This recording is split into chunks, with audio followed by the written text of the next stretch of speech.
Speaking of cool moments, got your season opener Saturday. Just your initial thoughts on opening the season and going to the big house. I feel like it's a great experience just to go to the biggest stadium in America.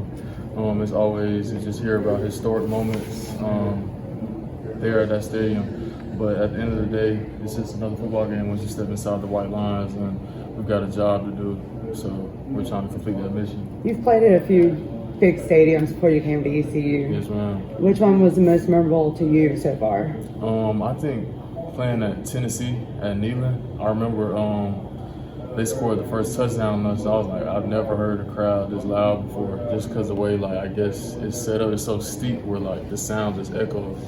So that was crazy. So you have experience playing in that kind of atmosphere. Yeah. How have you helped the guys prepare for Saturday? I've told a lot of the guys, it's easy to come out there and be nervous or anxious. I would say it's a better word, but you just got to go out and treat it just like practice. I say the way we practice, the way we go hard in practice, it should always be easier than the game, just because if you treat every practice rep like a game rep, the game should be like second nature to you. I mean, y'all are at Georgia. Y'all face Michigan right in playoffs. So what do you kind of remember about their team then and kind of the talent level and everything? I remember they were a real sound team. They played with a lot of discipline. I just remember our game plan at UGA. We just wanted to out-physical them, because I remember their O-line got the Joe Moore Award like the week before, and our O-line wasn't too happy about that. And I just remember we wanted to make a statement just with our physicality and prove that we were the most physical team.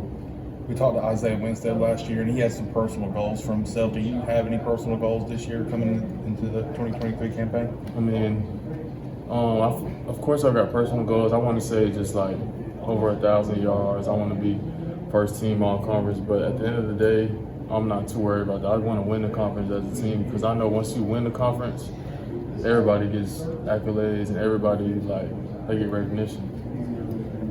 Coach Houston wants to shut the noise out, but social media now, you hear some stuff. There's been a cupcake word thrown around. Does any of that creep into the locker room? Do you guys ever talk about any of that stuff at all? Yeah, I'd be lying if I said we didn't talk about it. We all saw that clip, and I mean, it's kind of like nothing new. I feel like the national media, they've always slept on ECU, so I mean, it doesn't change anything. That chip on our shoulder is always going to be there regardless if we're the favorite or the underdog.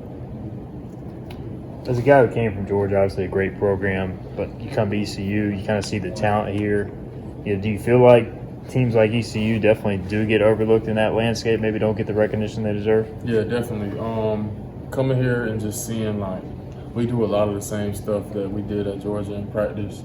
Of course, it's just new to some guys, but I would say ECU, we've got talent all over the field, especially the schools like Georgia and ECU. I feel like the skill position talent drop off is barely any, because I feel like guys are fast, guys can jump everywhere. I feel like it's just probably O-line, D-line, it's just size difference, and that's really the only difference, I would say. And you're moving around a lot of receiver this year, and especially this preseason. What's it kind of been like being able to play in the slot, but you can always go back outside, and depending on what you guys are trying to do offensively, that versatility? I think it's very important. I've always tried to pride myself on being versatile. I can play any position on the field, I like to say. So going from the slot to the outside is not any difference. I really don't care where I line up. Wherever coach needs me, I feel like I can produce at that spot. You talked about playing in big stadiums.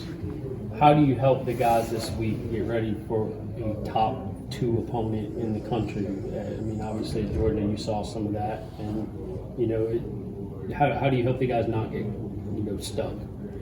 I would say our biggest thing I've been telling the guys is we've got to be together. Games like this, we've all got to have the same mindset. So it's whether it's us going out to eat during the week, us staying out, having players only meetings, we've really just got to hone in and have the same militant mindset. So it's kind of like the game plan for the game. You got to have that mentally. We've all got to be on the same page and trying to accomplish the same mission.